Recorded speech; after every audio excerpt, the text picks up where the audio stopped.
দেউতা ঢুকালে, সেইটোৰ বাবেও মই ভিডিঅ' বনাব। নমস্কাৰ, আপুনি চাবলৈ আৰম্ভ কৰিছে star tube Assam. Star tube আছামৰ এটি তথ্যমূলক ভিডিঅ'লৈ আপোনাক জনাইছোঁ স্বাগতম। কিন্তু ভিডিঅ'ৰ প্ৰথমতে আপোনাক জনাই লওঁ, এই ভিডিঅ'ৰ সম্পূৰ্ণ তথ্য বিভিন্ন সূত্ৰৰ পৰা সংৰক্ষিত। সেয়েহে এই ভিডিঅ'টো বনাওঁতে বহুতো ভুল ভ্ৰান্তি ৰৈ যাব পাৰে।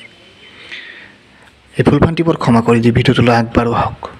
অসমৰ চিৰিয়েল জগতৰ তথা মিউজিক ভিডিঅ' জগতৰ অতিকৈ জনপ্ৰিয় অভিনেত্ৰী চুমকি কছাৰী, যাক বেহাৰবাৰী আউটপোষ্টত বিউটি বাইলুং ৰূপে চিনাকি। তেখেতক বহুত দিন দেখিবলৈ পোৱা নাই বেহাৰবাৰী আউটপোষ্টত। ইয়াৰ কাৰণনো কি আমি জানো আহক। আমাক বিভিন্ন সূত্ৰই জানিব দিয়া মতে, তেখেতে যিহেতু মিউজিক ভিডিঅ'ৰ লগতো জড়িত, বেহাৰবাৰীৰ পৰা কিছুদিন আঁতৰি তেওঁ মিউজিক ভিডিঅ'ৰ শ্বুটিং ইত্যাদিত কিছু ব্যস্ত আছিলে। আৰু সেই সময়তে তেখেতৰ পিতৃৰ কিছু স্বাস্থ্যৰ অৱনতি ঘটে তথা বেমাৰ আজাৰে লগ দিয়ে। আৰু এই বেমাৰৰ চিকিৎসা কৰি থাকোঁতে যোৱা 9 জুলাই 2023 তাৰিখে তেখেতে এই দুনিয়াৰ পৰা বিদায় মাগে। সেয়েহে বেহাৰবাৰী আউটপোষ্টত দেখিবলৈ পোৱা হোৱা নাই চুমকি কছাৰী তথা বিউটি বাইলুং ৰূপে খ্যাত এই চৰিত্ৰটি।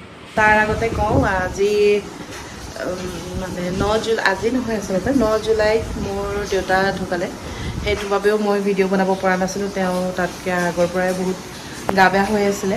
অতিকৈ ভাল অভিনেত্ৰীগৰাকীক অতি সোনকালে বেহাৰবাৰী আউটপোষ্টত দেখিবলৈ পাম বুলি আশা কৰি এই ভিডিঅ'টো ইমানতে সমাপ্ত কৰিছোঁ। ধন্যবাদ।